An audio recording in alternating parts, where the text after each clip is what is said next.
First off, again, I'd like to thank Cheryl for all the help getting this ready.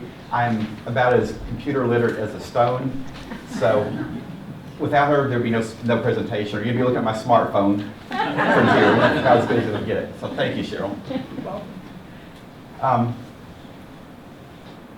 This is going to be a kind of an odd presentation because it's basically me wandering randomly across the country of Australia and New Zealand.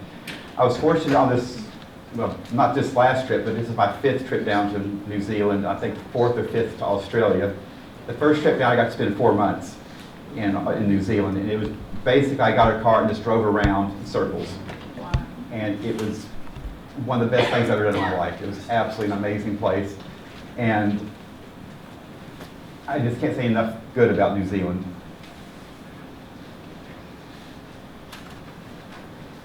Chris, let me push the button and not push too fast. We'll see. Okay.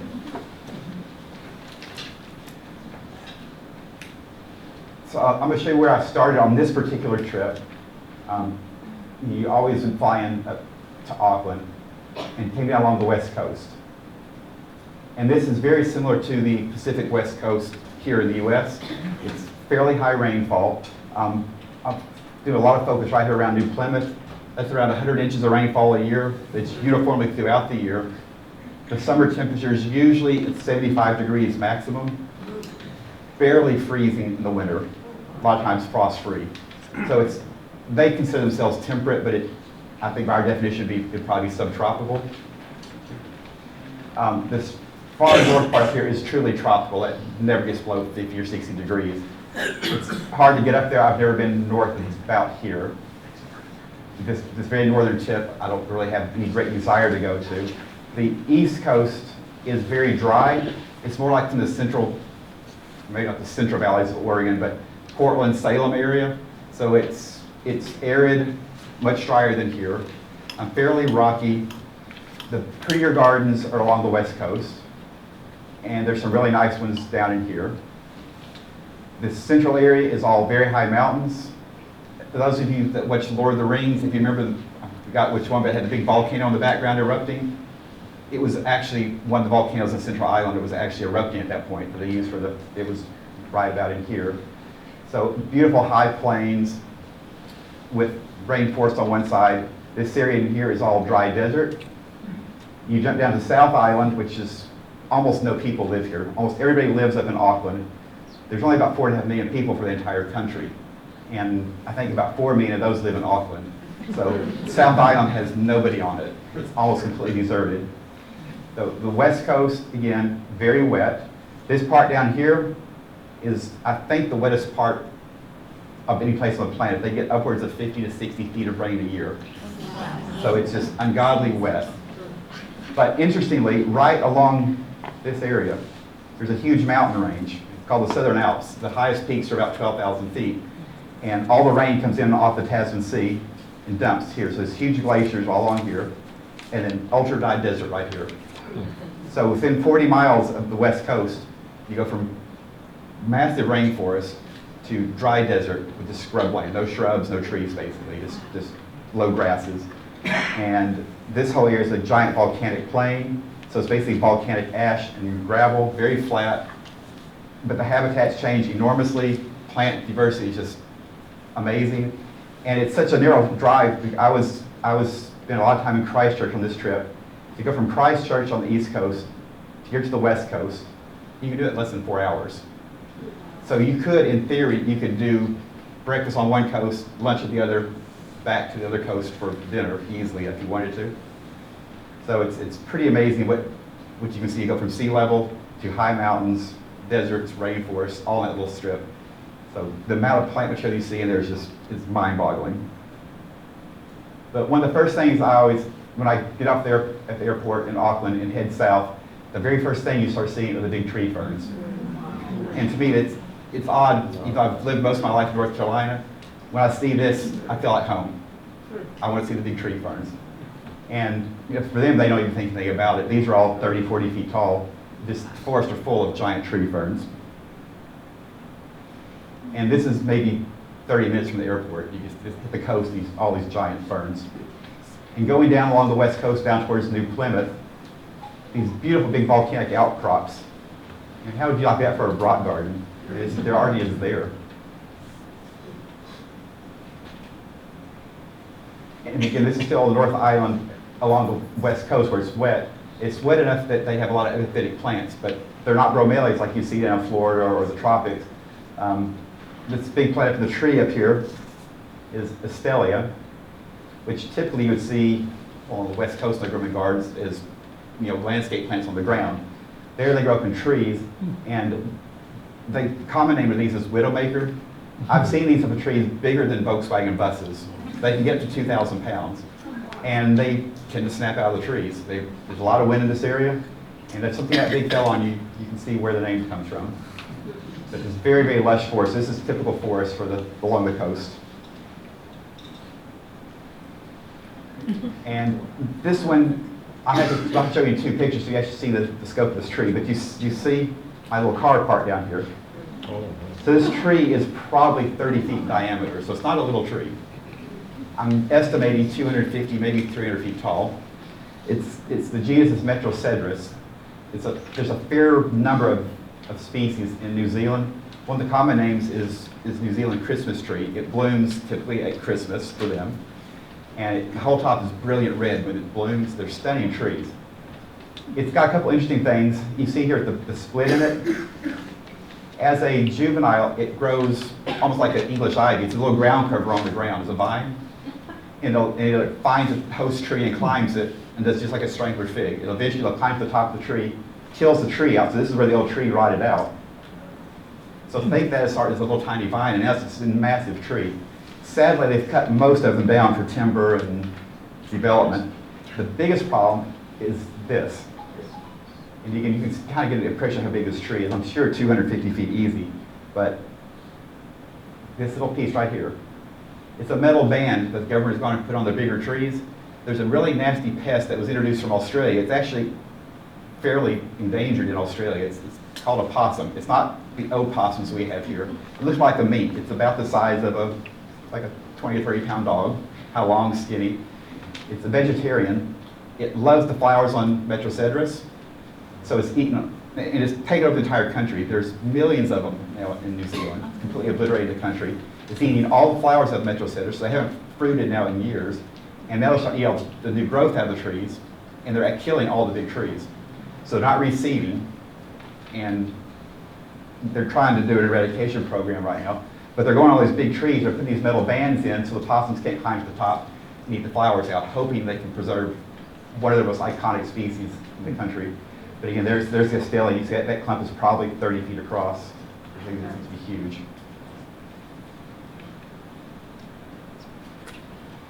And some of you that are into magnolias might recognize this man. This is Mark Jury and his wife Abby. They're down in New Plymouth, which is probably one of the best gardening climates I've ever been in any place on the planet. Again, 100-inch rainfall uniformly throughout the year. The first time I met Mark was about 20 years ago. I was in his garden, kind of close to this area. This is one of the lower spots of his garden. And he was not a nice man today. He was just pretty much screaming and cussing and just he was not a happy man. I couldn't figure out what was wrong with him. He said, "How dare it freeze in my garden?" Because I was out in short sleeves and it was pleasant. I said, "There's no frost out here." Because he has bananas in the garden and there's pineapples ripening all over the place and philodendrons growing in the trees. And he walked in the lowest spot in the garden. The very tips of the grass had just a little bit of frost. He said it was minus 0.5 Celsius here. That was the coldest he had had in years. So, but he was fit to be tied. Unfortunately, a few years later, they went to, I think, about minus 15 Fahrenheit, did an enormous amount of damage. And they hit 110 in one summer. So the global climate change is really messing them up badly as well. There's rainfall's not predictable anymore. But all the soil there it's about 200 or 300 feet of just this black volcanic soil. So anything you put in the ground grows. But Mark is really well known for camellia breeding, and his dad, who's now passed, and magnolias. So some of the magnolias you might recognize would be Vulcan, Felix, Iolanthe, Black Tulip are some of the ones they've released over the years. This is the original Iolanthe. This tree is probably 40, 50 feet tall, and those blooms are nearly 12 inches across. And New Zealand's the place for magnolias. Unfortunately, most of these don't do well here. They bloom too early. They'd be trying to bloom in a normal year here, late January, early February. So they don't have much chance of really doing well here. This is one of their new hybrids from the juries. This is a cross between Daphne Balua and Daphne odora. You know, obviously here we grow a lot of odoras. I don't know anyone in the East Coast that's successfully growing Balua. Maybe you are, and if so, let me know. You see them a lot in Europe. You'll see them on the West Coast. They don't like heat and they don't like cold. But they get about 8 or 10 feet tall. It's a big Daphne, really high, really strong fragrance. But where you can grow it, they consider it much easier than odora. So they did a cross between the two, trying to get the improved, what they consider hardiness of Balua with odora. And they've done that, but I think no chance for us here. This is the original plant, about 6 feet tall. And you can sell it from hundreds of feet away.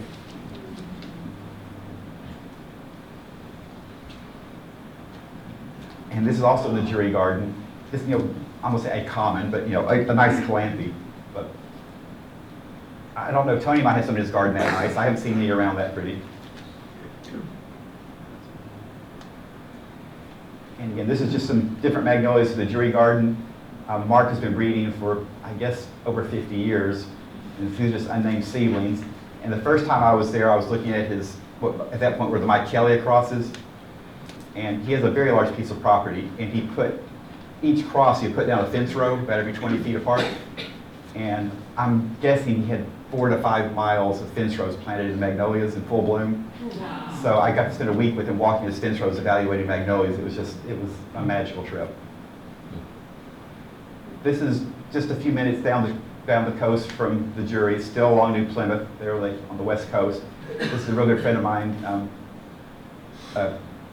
Glenn Church. He was known more for growing hydrangeas. And he was the first person I ever met in New Zealand, he and his wife. And he showed me his little nursery. It was just a tiny little nursery. It was maybe, 1,000 square feet. This is a little bit of shade cloth, no irrigation, no propagation. And he's growing all these really beautiful hydrangeas. And so I kind of looked around and said, I don't see any irrigation. Don't need it. It rains every day. I said, what about your mist propagation? Don't need it. It rains every day. So he just sticks cuttings in pots and they grow. But he was kind of upset. All the pots were they looked like a little green moss on them, beautiful green moss. And he was complaining about the moss being a horrible weed. Well, it was a 1/4 inch tall little green moss. Well, how bad can that be? He said, it's not moss. It's a tree fern. When they first germinate, they look like moss. And you can see one of them in here. This particular one, there's a few up in here as well. This particular tree fern will grow 2 feet of trunk a year. And each leaf, not the crown, each leaf is 20 to 30 feet across. And they're a couple of gallon pots. There'd be 30 of them in a pot. So you can imagine why he didn't want these little mosses. He said in 6 months they're going to be a foot tall, and in a year they're going to eat the entire greenhouse. So I kind of like to have tree ferns as a weed pest, I guess. This is Glenn in the green jacket, and a real good friend of mine, Peter Cave, who still, thank God, kept his retail nursery open, but he was the last specialty retail nursery in the entire country. He shut down about 10 years ago, retired, and couldn't stand retirement, so went back into retail again. But he doesn't have the diversity like Tony would have, but similar, but really weird, rare woody stuff and perennials and everything else. And when he shut down, the only choice they had left were basically the equivalents of Walmarts to buy plants at. So it was just devastating to have a country where you can grow everything possible and nothing available. So thank God he's back into business again.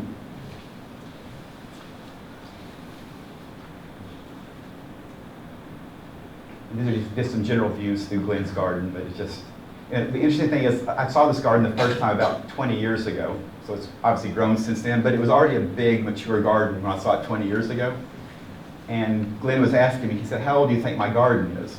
I knew he'd only been there about 20 or so years, so I knew it wasn't, a lot of stuff was his material, but I assumed he had bought an old established nursery or garden and planted into it.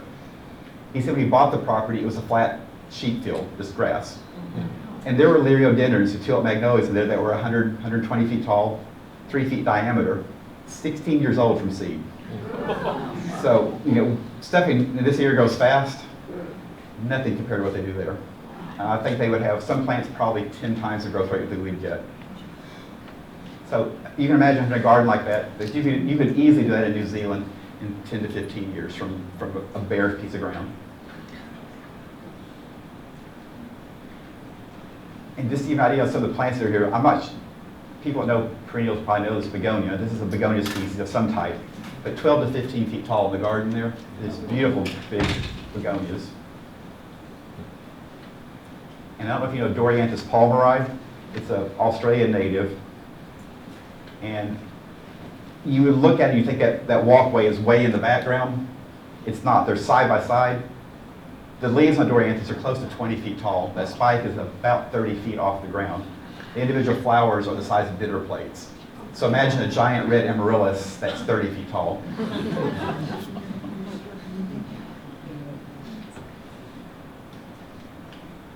And this is not one of the jury hybrids. This is another breeder that's now dead, but this is one called Star Wars. This one we can grow here. It blooms late enough that you'll see it around. I think there might still be one here in the Arboretum. But this is actually a fairly small plant. They can get much, much bigger than this.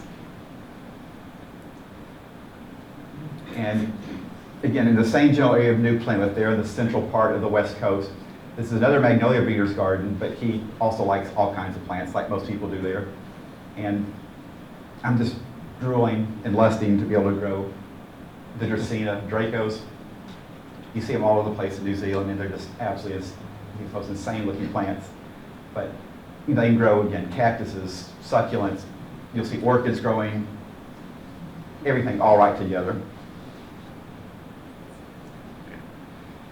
So this is Vance Hooper. He's done a lot of work, particularly on the dark flowered magnolias and more compact magnolias. A lot of the New Zealand magnolias historically have been these giant 50, 60-foot trees that we really can't grow to begin with. He's been working with Magnolia flora that we can grow and say is very small. He's done a lot of crosses with those, with the big flowered New Zealand hybrids, and getting things that are a little more compact. I think this is the original Genie here, which some of you might know. It's in the US now. So he's trying to develop magnolias that stay more in the 20-foot range instead of these giant trees, and that bloom later and have more ability to bloom here. And again, my friend Peter Cade was with us that day.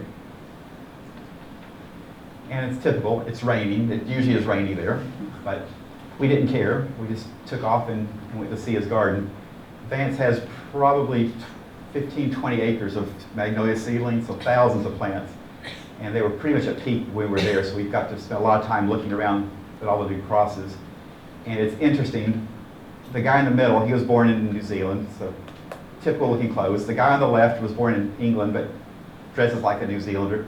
Vance was born in New Zealand, and I've seen him many times over the years, summer, winter, whatever, he's always dressed exactly that. So high fashion, the rubber boots and the shorts and the camo on him. But yeah, I'm just going to flip through some of these pretty fast. These are all unnamed seedlings, but you're just looking at for evaluations.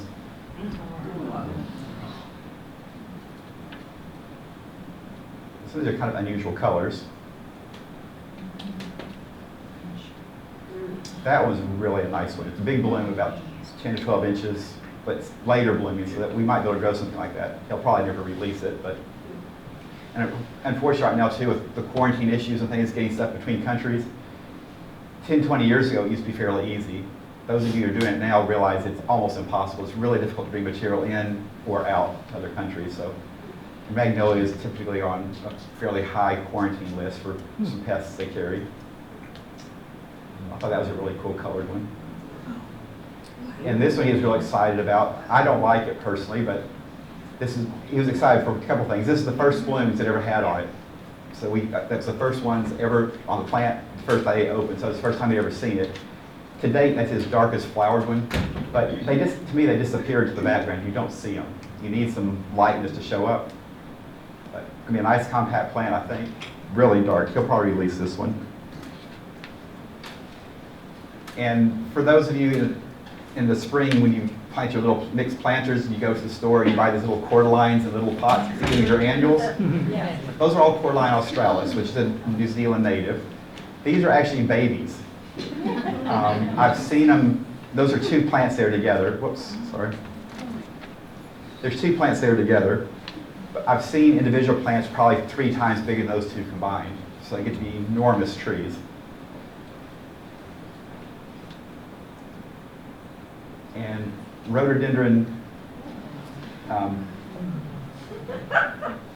they get pretty big. Rhododendron arboreum, it's a Himalayan species. And this is actually a tiny baby compared to what they can get.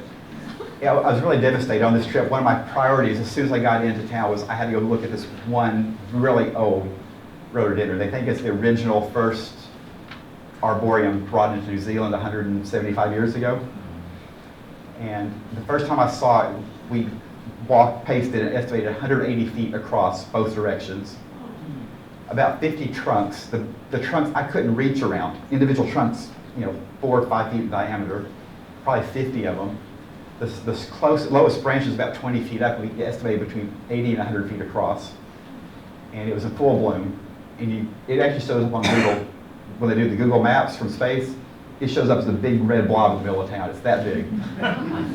Well, I hadn't seen it in about 12 years, and it's about 90% gone now. It's started dying and declining. It's still alive, but it was just devastating. But it would have equaled probably 10 to 20 of that. And that's a big one. But imagine something that would be proportionally cover this entire wall compared to that thing.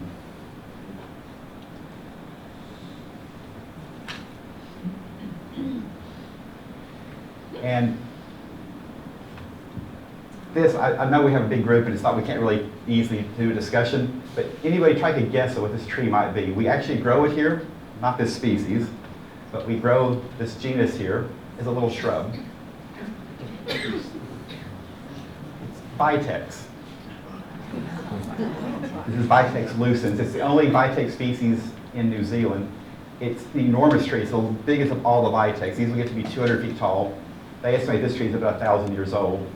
The leaves are 2 or 3 feet across, so you think the flowers would be these massive spikes the size of people.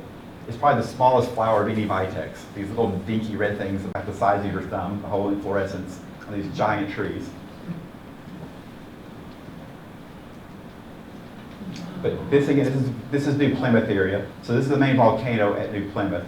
So all the area around the base of the volcano are these it's a big shield volcano. So these big flat sheets of beautiful topsoil that go out for, it's probably 20 miles across. The mountain is about 7,000 feet. It's supposed to be the second most perfect peak in the world. Mount Fuji is supposed to be the most perfect. This one a few years ago had a little eruption that blew this little piece out of the top. Otherwise, it used to be this perfect cone right to here. And unfortunately, due to the high rainfall, you don't get to see it very often. I've driven by it probably 200 or 300 times over the years, and maybe seen it 10 times. So it's just, in this picture, I had about 2 seconds to get the picture before the clouds moved back over it again. This is one of my absolute favorite places in the world. The guy in the center is Clive Higgy. His wife over there is Nikki. They're kind of semi-retired sheep farmers. Back, I guess, 30 years ago, raising sheep was profitable. It's not anymore. But he has about 1,500 acres of family land. And I guess his entire life, he was a plant collector. And to give you an idea, I'm just going to flash you a few pictures of his garden. And this is a very small amount of his garden. But he grows everything. Lots of palms, lots of succulents, big aloes. He does all his own art. He's an artist in his own right. This main garden, and he's got multiple, this garden is 100 acres. He maintains it by himself. He plants it. All the labels are metal that he hammers with a chisel. All the names for all of it in metal embedded in concrete, so they're never going to move. He has a massive database his books are feet thick. He's got something like 30,000 tacks of woody plants in the garden. It's one of the best collections I've seen any place in the world, and one person does the entire thing. And he does all his own art, all his own welding. So this is the most intensive part of the garden. Again, 100 acres of garden like this. And this I just want to show you, it's a plant we can't grow here, unfortunately, but this is a Lobelia. It's a high elevation Himalayan one that we absolutely can't grow. But it gets up to 15 feet tall. And the flowers are equally as big. It's this in the present thing in bloom, but it can't take any heat whatsoever.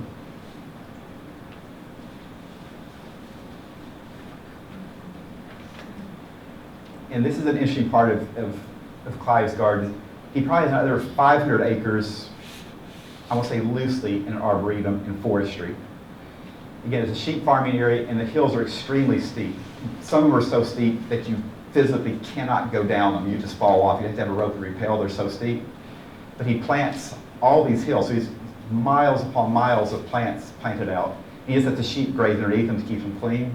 And he typically has to put barrels or something around them to keep the sheep from eating the trees down. But he just recently completed a walking path through all the gardens. He's got 5 different gardens connected. And he said only so far 6 people have walked the entire thing. It's 14 hours to walk the trail through his garden. That's one way through the garden. It tells you how big this place is. But one of the really fun things he's doing is, I think the same thing here, if you have a farm or forestry, you get tax credits or deductions. So same thing in New Zealand. If they do forestry, they get deductions. So he decided to do novel plantings. So he goes up to the Jury Garden, which is 2 hours away from him, and he gets the reject grafted magnolias. So this is one of the biggest flowers. This is Steelix. These flowers are 15 inches across on this thing. And he's actually planting magnolias now as forestry planting. They'll never be harvested, but where are you going to find a forest of magnolias? And this is one of my absolute favorite parts of his experimental planting. One of his biggest claim to fame is I think he has all the Araucariaceae that exist on the planet. So all the Araucarias, all the agathis. And they're basically all on this hill. This represents the absolute rarest of the rare, and he just plants acres upon acres of these super rare conifers that you'll see no place else, period.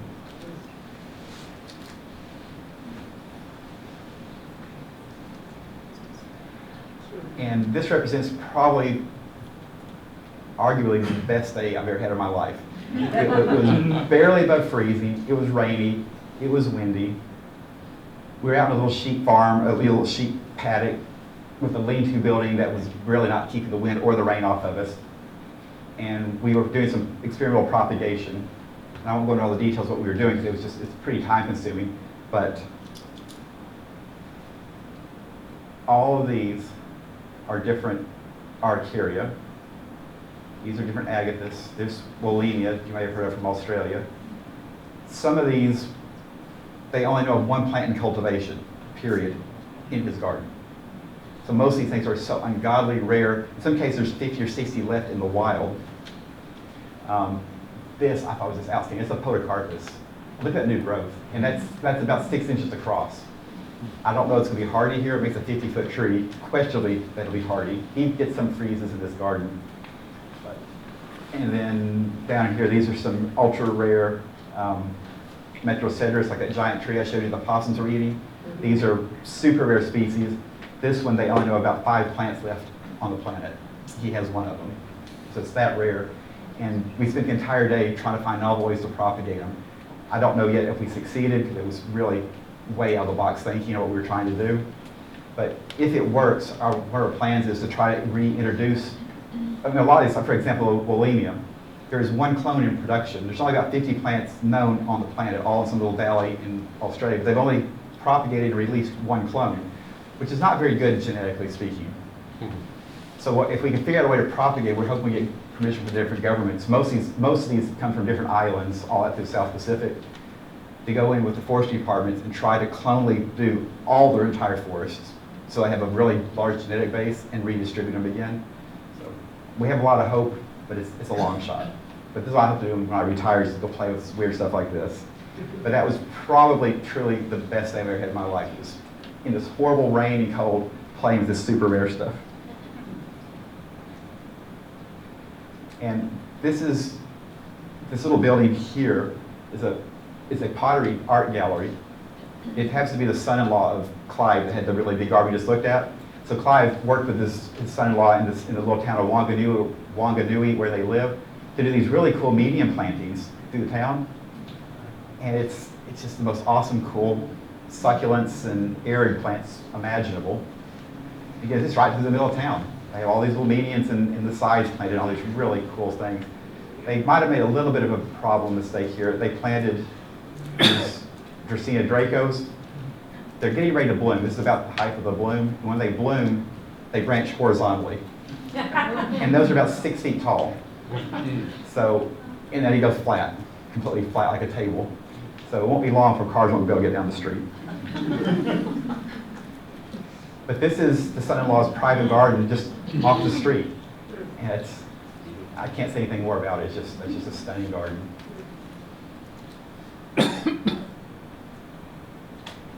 This one has a really special meaning to me. The people that own this garden, this was Trilha Gardens. It's on the east coast of North Island, New Zealand, over toward the drier parts of the country. And unfortunately, the owner and his wife are both now dead, and the property just sold about 2 months ago. So whether it's going to be sold, I hope it's not for development. I'm hoping it's going to be left as a garden. It's not a particularly beautiful garden as far as design, but it's about 100 acres of just absolutely the biggest, best plants you'll see any place on the planet. But this particular magnolia has a really special place in my heart. I first saw this plant about 20 years ago. It was about 30 feet tall at that point. It was the first time it ever bloomed. The day we were there was the first open bloom on it. It's typical, like all of the New Zealand's, have these big flowers that we really can't grow. But what caught my attention on this one is how late it was. It was, all the big flower ones were completely had finished and were in leaf. All the, like the Bettys, the Janes, the little girl series that we grow here, all finished in leaf. With all the stellatas finished in leaf. The yellow magnolias, which are really late and usually miss our frost, were in bloom with this. So this is a Magnolia campbellii seedling, probably is, but it blooms 8 to 10 weeks later. So I actually have this in my garden now, and I can bloom this one. It's the only New Zealand one I can reliably bloom. The only bad thing is it takes 7 years for a graft to flower. So not so good on that. And the plant was about 40 years old when we saw it in bloom that day. And it had a lot of blooms. And of course, I was just enthralled with the fact that it was so late. So I insisted the owner release it. And he said, well, let's go ahead and name it. So he named it after his wife, Fiona. And I grafted just a handful of plants in New Zealand and took a few back with me. There's a bunch of them at Meredith College now, and I've got one in my garden. And I just assumed the plant was gone. We couldn't find any trace of it in New Zealand. Finally found it at Vance Hooper's garden. He had about a 20-foot one that he had gotten from one of my original grafts. So at least it's still out there. So I was really excited to come back 20 years later. This is the original plant now at Trilha. And it's probably 60 feet tall and 60 feet across. That's about 10% of it. Solid coverage of giant flowers. I think we can grow this one. So that's pretty exciting. And the fact that we were there, if we hadn't been there that day and insisted on it releasing it, it would have just gone away and been done. So it's really exciting that this one we were able to get into the market. And not that this is terribly, terribly rare, but Proteopsis, which is a witch hazel relative, but you'll see it occasionally in gardens here. It's a fantastic plant. But in this garden, they use it as hedgerows. It was 20 feet tall and big hedges every place. I was just like, it's like using your Rolls Royce to go shopping at Walmart or something, I guess. I don't know. And this to me was another one of those special days that I'll never forget. One of my absolute all-time favorite genera is Pseudopanax, which is this weird little thing right in here. There's 2 or 3 different species at least in New Zealand. This is Crassifolia. We were up in a high mountain reserve with permission to collect seedlings. So we're digging these little 1-inch seedlings off the ground. And in the juvenile form, the leaves are black or dark chocolate. Sometimes with some marbling in them. And the little ones on the ground, I couldn't see them. They look like leaf litter on the ground. I could not find them. Even though I was standing right in the middle, thousands of them, I couldn't see them. They're so well camouflaged. And even when they come up bigger, they just, you don't see them. That just disappears. And these leaves are 18, 24 inches long. And they feel like a piece of hard plastic. So you wouldn't think anything would want to eat them. And I'm sure nothing would want to eat them. And it's interesting that a lot of the plants in New Zealand, when they're babies, they're either black or brown. And really hard, like rubber or metal almost. Or orange or brown or tan. They look dead. I think they were trying to hide something was trying to eat them. And I'll explain what I'm thinking in a minute. This is not the best example, but as they get bigger, they make these beautiful trunks. That's probably 6-inch diameter trunk on them. And again, it had to shoot up to the sky, so it didn't show up very well. But if you see, the leaves now are much shorter and much wider. They're actually green at this point. They go from black to green.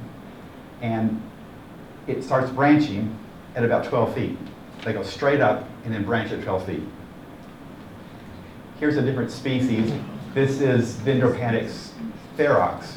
Pseudopanix ferox, which is my all-time favorite one. The leaves on this are, I think if you grab one and pull it through your hand, it would cut your hand. It's like a steak knife. And they stay, as juveniles, they stay just a few inches off the ground for maybe a decade or more. And then all of a sudden they'll shoot up really quick and do these really tall shoots. But again, they're all black, and they're like, it's like really hard, dry leather, like jerky, like beef jerky hardness, with serration. So it wouldn't hurt you bad if you tried to do anything to it. Well, over in the background, same plant, old ones. But you can see they branch at 12 to 15 feet. These will branch up here. No branches ever below. Something had to be eating them. What forced them to evolve? They had these spiky juvenile leaves that were black and didn't show up. And all of a sudden they get big, they turn green, and they flower up the top at that point.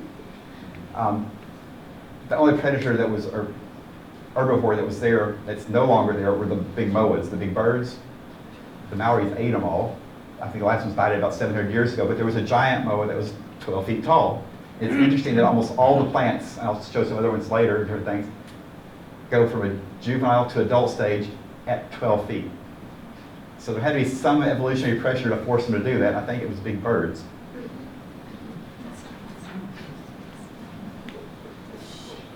And this is really cool. This is a garden center. This is, again, Pseudopanix ferox, but they're transitioning from juvenile to adult. It's the first time I've ever seen them with both foliages simultaneously. It's just one of the coolest plants.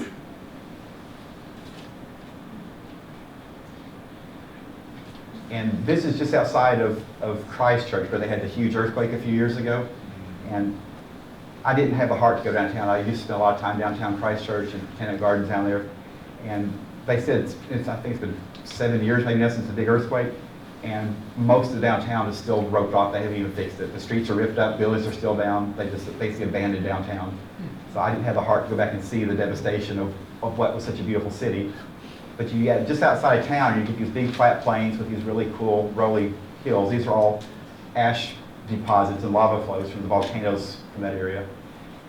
Beautiful in flower, but that's all Eucalyptus europa, gorse, which is from Europe. I'm not sure if it was intentionally or accidentally brought over. Beautiful in flower, but it's a hellish weed. It's like razor blade leaves.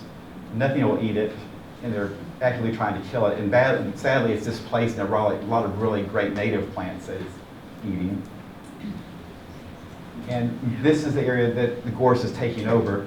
These kind of reddish-looking grasses, the common name is red tussock grass. It's Cyanocloa rubra. It's a fairly endangered plant now, and mostly I think because the Eucalyptus is taking over and the sheep farmers are pasturing a lot of these areas. But it's one of the most beautiful grasses that they have.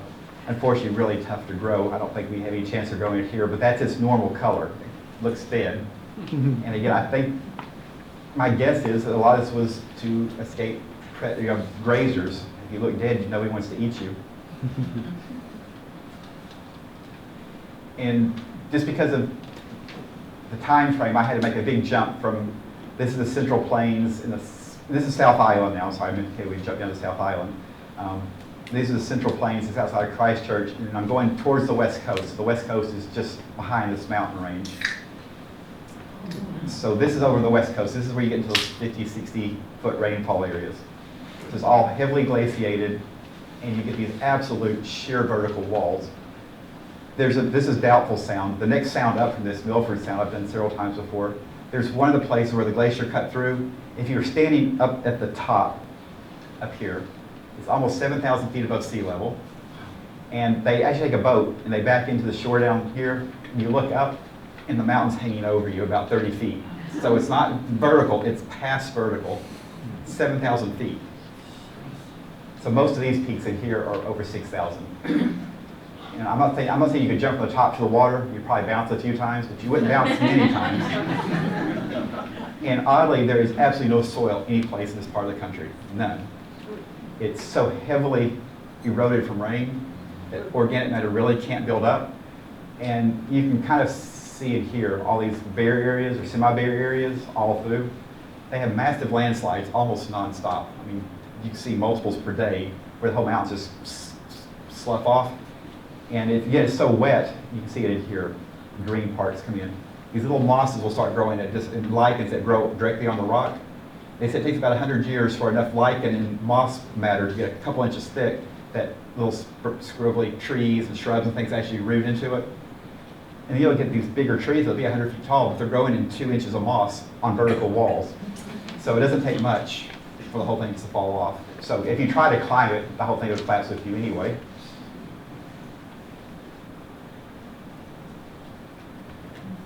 On this particular day, I've been in the Sounds many times in the past. It's usually been on sunny days, which is rare because it always rains. This particular is an overnight trip, and I think we had every type of rain and storm you could have. We had snow, sleet, high wind, and wind high enough.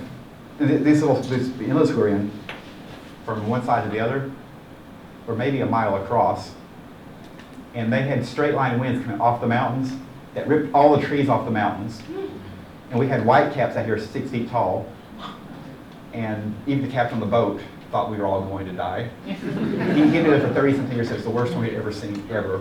But the big straight line winds of 100+ miles an hour, just flying across, with wind, hail, sleet, snow, all simultaneously. And then we had sun popping out, so it was really a cool thing in a way. Everybody that was there loved it. Most people had been there before.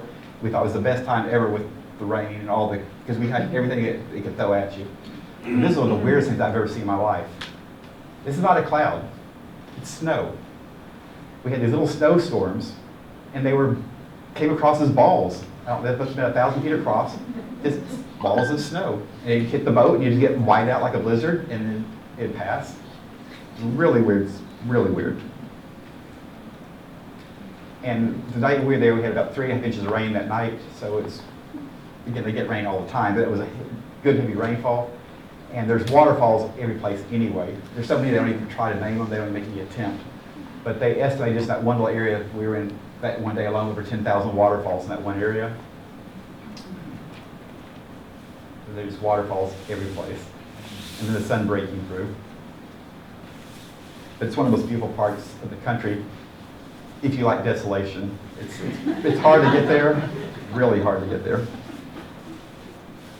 But on the way out from the Sound, there's a little pass, the Wilmot Pass. It's about 800-foot elevation, maybe 20 miles long. And you go from a lake that's above this ocean. It's about an hour ferry ride across the lake to get on a bus that takes you across the pass. It goes down to the Sound. And the night we were there, they had 8 inches of snow in the pass. So we had it was kind of hit or miss getting out. They had to go bulldozer ahead of us to pull the snow off the road. And the buses had to put chains on to get us out. So we weren't sure we were getting out of the Sound that day. But these are nothofagus forests. They call them Southern Beech. They're not true beech, but nothofagus. With the snow on them, they don't even look real. And it was kind of nice since the buses had the chains on. When they got to the peak, they didn't want to take the chains off, so they let everybody out. They took the chains off, so they had about an hour to go play in the woods that we wouldn't have normally had. But just, again, no soil. This is all just growing off of moss. Probably not the best focus, but the nothofagus, you can see all the moss growing on the trunks. Every square inch of everything is covered in mosses and lichens and ferns. There's hundreds of species of ferns, from giant tree ones down to little tiny ones.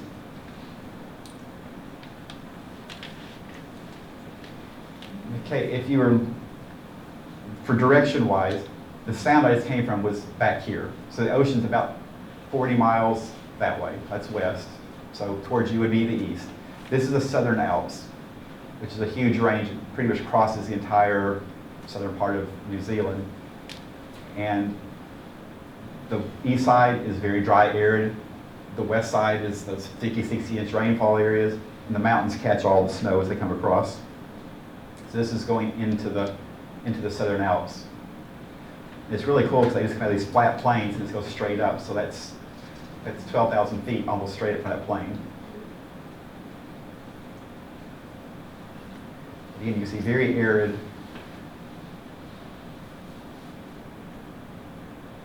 In the morning, this is a really beautiful walk. It's about a 10-mile walk, I guess, up to, it's at the base of Mount Hood, Mount Cook, which is the tallest mountain in New Zealand. There's this flat glacial valley. It's where the glaciers push down and the ice melted off, so you're kind of walking through along the terminal moraine of the glacier. So when I got there in the morning, it was still way below freezing, so it's kind of cool, this little sedge growing out of the ice. By the time I got done, I was down to t-shirt and sweating. It changes that quick in that area. But any of you that's been out west of in the U.S., if you've been in Wyoming or Utah, Arizona, a lot of those places, you won't see these plants obviously, but you'll see similar look. Like, I mean, you look at that and you would think yuccas, maybe. These don't look like anything really out west, but that you might think was a little pine tree or a little oak tree maybe, or a juniper. And of course, all this little stuff you might consider could be junipers or something. In this particular case, this is Asaphila. It's a carrot relative, but it looks like a yucca. And these are all Hebes. Podocarpus. The big trees are Dracophyllums. They're azalea relatives. And of course, all these different sedges and calyxes and things all over the place. But it's interesting that a similar climate, you start getting those higher elevation, arid climates, the environment forces an evolution that looks the same basically here or there. None of these plants exist in the U.S. None of the U.S. plants exist here, but they look similar. You don't feel lost when you walk into it. You look close and realize that you don't know a single plant. In this plant, unfortunately, I can't find it to tell me what it is. I'm sure it's a woody plant. It's about a ½ an inch tall. It just crawls across the rocks, but nobody had any clue what it was. But again, the similar look of what you would think out west, but totally different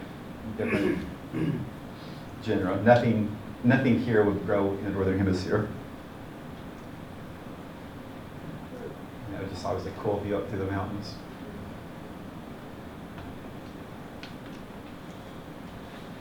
Again, there's the Asaphila again, or Asaphila. Look very much like a yucca. And I had a funny story on this one. I think these are Asaphila aureus, but the first one I ever learned was the species was horridus, which probably tells you something with the name horridus. And I was with a friend that knew the plant really well, and he says, "Don't touch it." So what did I do? I touched it. And it just felt like I was touching a leaf. I touched the tip of it. He said, "No, look at your finger." And you're just squirting blood out. The sharpest razor blade wouldn't even come close to how sharp some of those things are. But it's a fantastic genus of stuff that I don't think we grow it. Tony might have some. Do you have any of those, Tony, in your garden? We've tried a few, we've tried more.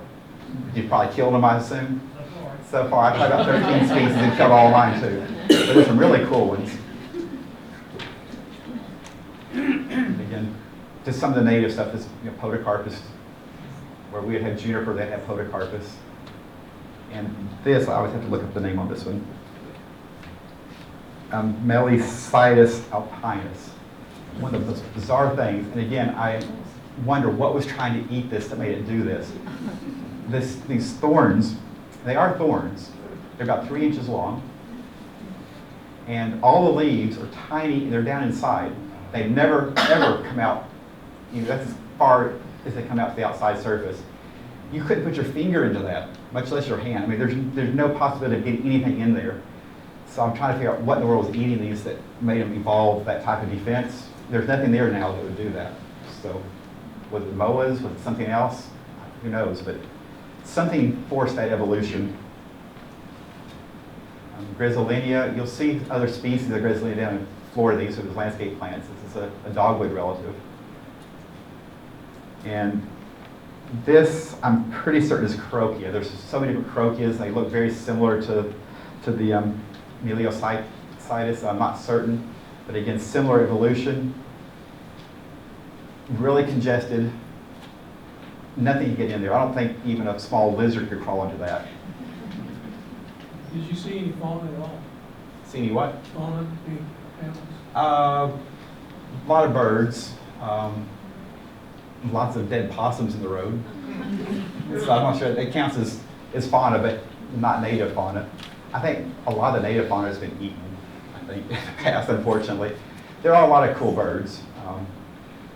They don't, there's not a lot of, there are only, I think maybe 1 or 2 bats are the only mammals native there. They had the kiwi, the little kiwi birds. There's about 13 species. You never see those in the wild, at least I've seen them in captivity. Lots of different weird parrots and things, but they're kind of, they don't have a lot of animals technically native there. A lot of introduced stuff, but not a lot of native stuff.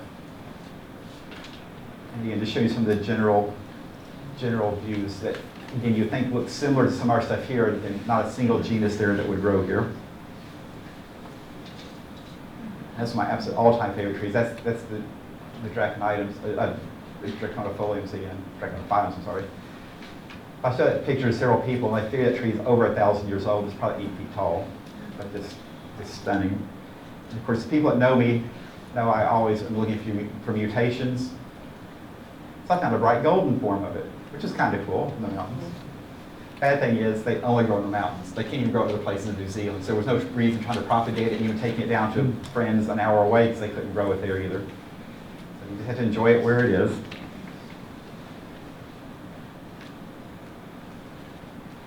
Okay, I'm going to jump to Australia. And on this last trip, I didn't have a lot of time. I only had about 6 days. On the first 2 or 3 trips, I started here. I have a friend that lives right in this area. And I went up along the coast into here and down. So that's the only part I've done. Got a little loop. And all of this is ultra dry desert, probably the driest deserts, I guess, on the planet. And just this little tiny strip along the coast where the rain comes in is where people can basically live easily. So that's where you get all the really pretty gardens and things. And there are a lot of beautiful gardens there. But on this particular last trip, I focused in one little spot about between the O and the R there in Victoria. And I probably didn't go more than 5 miles the entire time. I stayed in that one little spot. In the first trip I went to Australia, I had about 6 weeks with the intention of trying to go all the way around the country. And I stopped with my friend's house there between the O and the R in Victoria. And 6 weeks later, I was still in that little town. It's a little town, it's up in the mountains. It looks very similar to Gatlinburg as far as the fill, the mountains and everything. All big eucalyptus and ferns, but it's the nursery center for the entire country. And so it's not just ornamentals, it's fruits, vegetables, flowers, everything.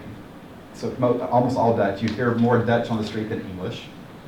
So it's, all the big glass greenhouse like the Dutch would do. And I didn't even need a car. I just walked, and I went to hundreds and hundreds of different nurseries on foot. And there'd be some nurseries that specialized just in phormiums, and some that only did conifers. And I didn't need to go any place for 6 weeks. I was just happy staying in that one little town walking because there was so much to see. So I didn't get to see the rest of the country. On this last trip, I didn't really have any desire to go any place except that one little spot. But this is just out maybe a mile from where I was staying. Without any scale, these are hard to see. These are all eucalyptus. The smaller trees in here, like these guys, would be 7 or 8 feet diameter. These are more in the 15-foot range. The shortest trees in the forest are over 300 feet. There's nothing shorter than that, basically. They're tall, skinny. They're nothing like our redwoods that get, really tall but fat. These stay really, really skinny. But they all stay the same all the way up. Are those the trees that are burning now? Yes and no. This particular area did not burn, thank God. But a lot of areas did.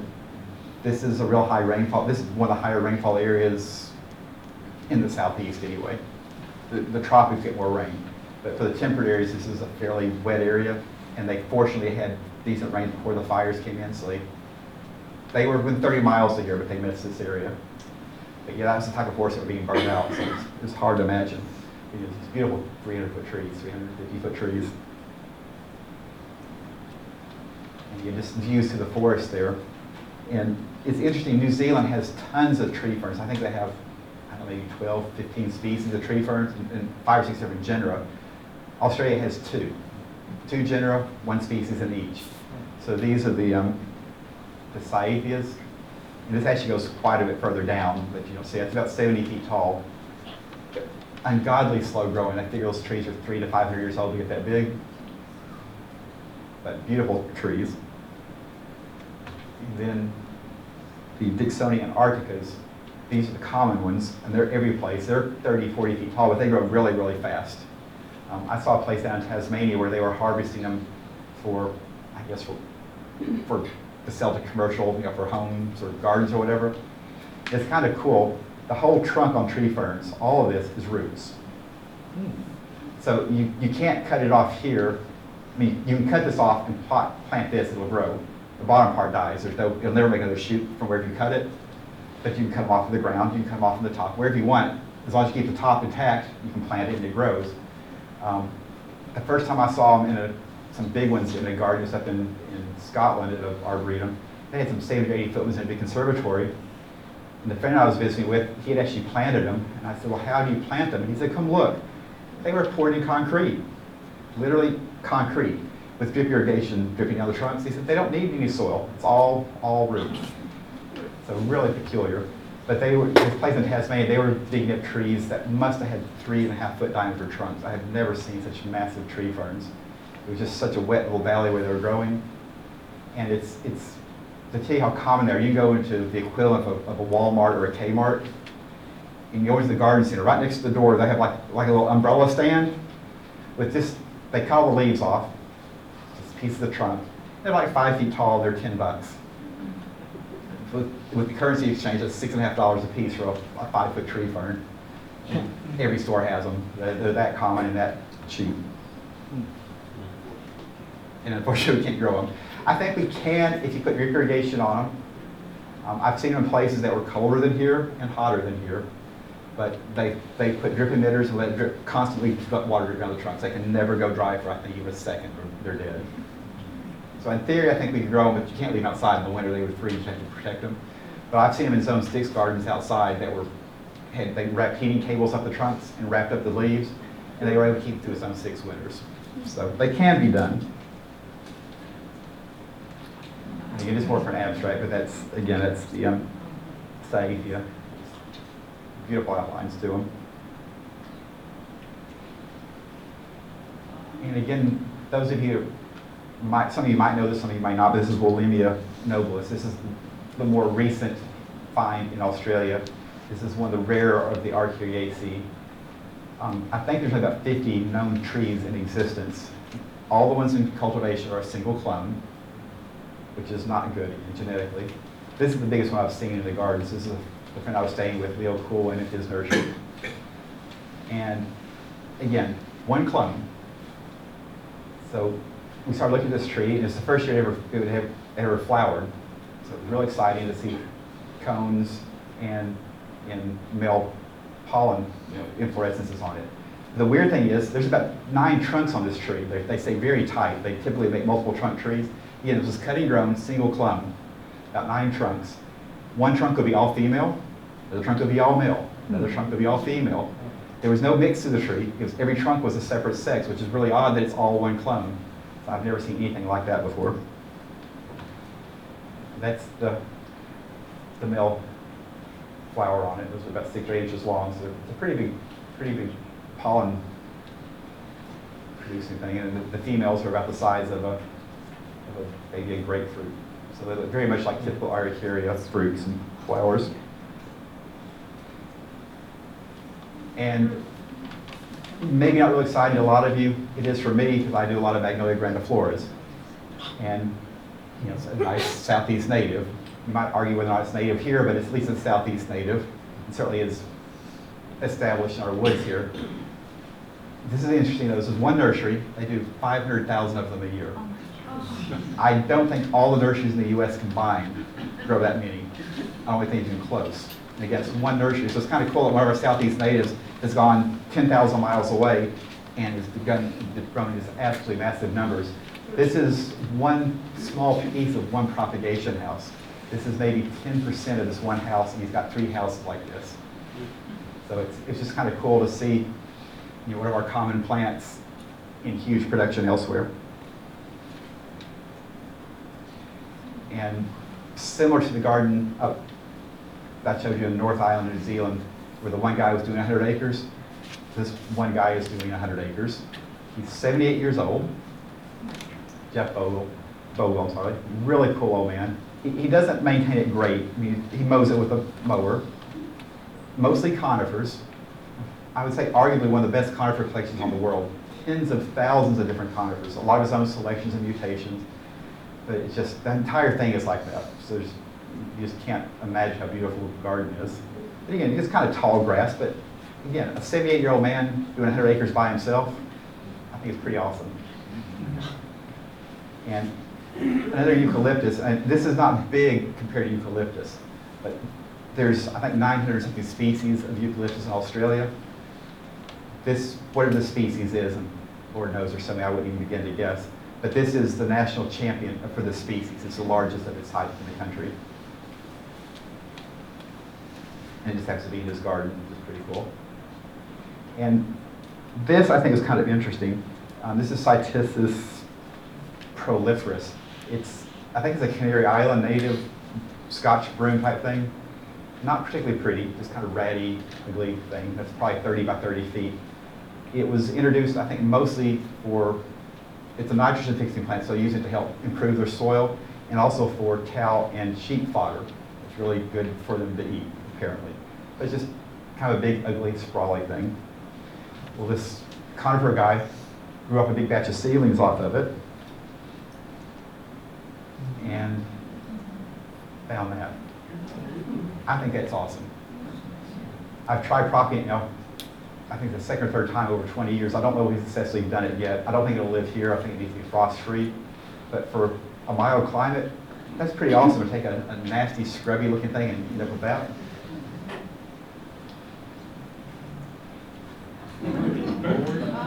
And you know, we bitch about our deer problems and our rabbit problems. I got 5-foot kangaroo problems.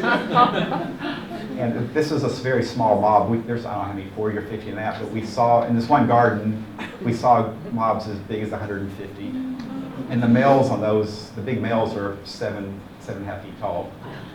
Surprisingly though, I thought, you know, if you had that many deer in your garden, when you don't have a garden, I thought they'd do a huge amount of damage. And he said they mostly eat grass, so he didn't really care that they're in the garden. So they don't do much damage to his trees. It just kind of helps keep his grass mowed for him. The big problem is a introduced deer, and I've never seen it. I think it's some kind of a red deer, he said. But he said they're the size of elk. So the big ones were over 1,000 pounds, and they were standing on their hind legs and eating branches out of the trees, and they were clearing up to 12 feet in the tree, just everything gone. So imagine your garden being stripped to 12 feet to the ground. So that was a big problem. The kangaroos really weren't the problem. And this, again, is just down the street. I could walk from where I'm staying to this nursery. This is my absolute all-time favorite nursery I've ever been to. Mostly because it's growing stuff that we have absolutely zero chance of growing, period, for 1 second. And believe me, I've tried. This nursery gave me a whole bunch of plants to take home, and they were dead before I even got off the airplane together. The nursery is Proteaflora. They only do proteas, or proteaceae, not just proteas. It's not a real big nursery, but it's probably the most difficult crop on the planet to grow, and they do it superbly. It's, you know, super high sanitation. Even down the property, you have to walk through bleach baths with your shoes. You go from one protection area to the next, you have to walk through bleach baths because they get diseases really easily. Even in Australia, they can't grow them well in gardens. They basically use those annuals and kind of throw them away. But unfortunately, we're a little bit early this year to get good blooms on them. But this is Grevillea, which is Proteaceae. They don't grow any Grevilleas, but they just have them in their fence line. I just like Grevilleas. But this is actually this is an Australian native. This is Tilapia. It's in Proteaceae. They do grow a bunch of this. It's apparently native to the woods in the area where I stay, but I've never seen it in the wild. But it goes whites, pinks. This is the typical dark red. And those are about the size of a big cantaloupe, maybe. They're pretty awesome. Of course, Banksias, which are also Proteaceae, they grow those with no problem. And those, they grow pretty well in landscapes.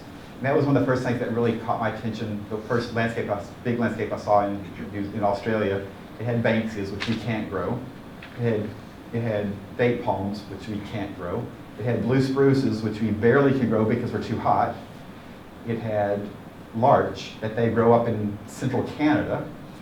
It had orchids and bromeliads. So it had basically zone 11 to zone 3, wet, dry, all in the same spot. And I said, this doesn't work. And they kind of scratched their head and said, but that's what we do here.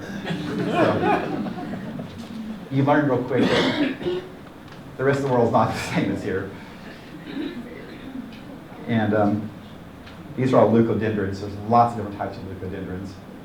Unfortunately, they bloom early, so they were blooming in containers, but they're just some of the coolest flowers. And these are the true proteas. And these are the ones that are really super hard to grow. These are actually in their landscape in their garden, so they do grow them. And I had to delete about 200 protea pictures because there wasn't time. And I'm going to close on that. That's just the view of the Begonia mountain range, which is up where I was staying up in Victoria. And the fires were on the backside of these mountains and the backside of these mountains, so it's about 30 miles away. And that's where they stopped, thank goodness. So it didn't jump over to this side, but all the green are all 300-foot eucalyptus. So that was kind of it. I know it was kind of a whirlwind and disjointed. And I had to cut 2,000 pictures down to this.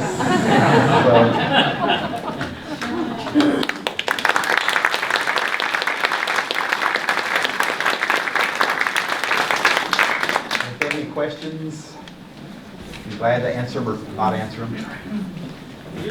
You're growing one Lobelia, aren't you?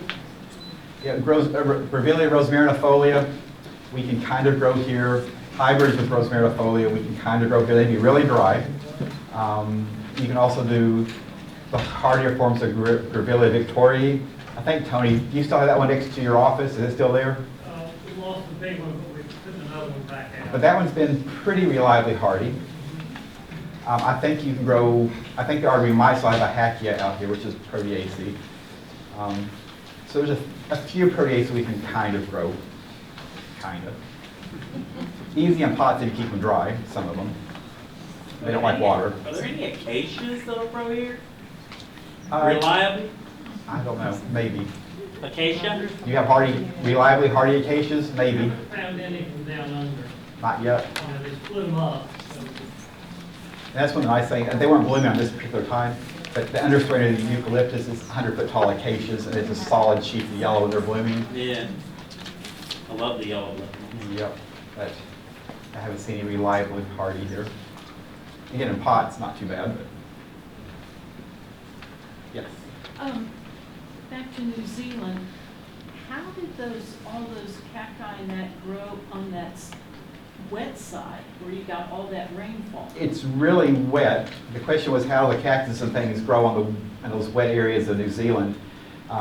It's very wet, but it's all volcanic. I guess it's ash that's kind of decomposed. So you can pretty much put a garden hose on it and it goes straight down. It drains really fast, but it never gets really dry. Okay. So yeah, I would, in our clay here, they'd be dead instantly. Yeah. Plus the heat and the cold would kill them instantly. But yeah, I've never seen a climate much better than that for growing plants. Any other questions? If anyone wants to go to New Zealand, let me know. I'm going to try to start going at least every 2 years and spend maybe a couple months at a time. So if anyone wants a tour, I know New Zealand better than I know North Carolina. And sadly, I can only show you a tiny snippet of both countries. There's just not enough time. I could have spent 30 hours up here and still not made a dent in what there is to see. Do you have a question back there? Thank you so much, Pat.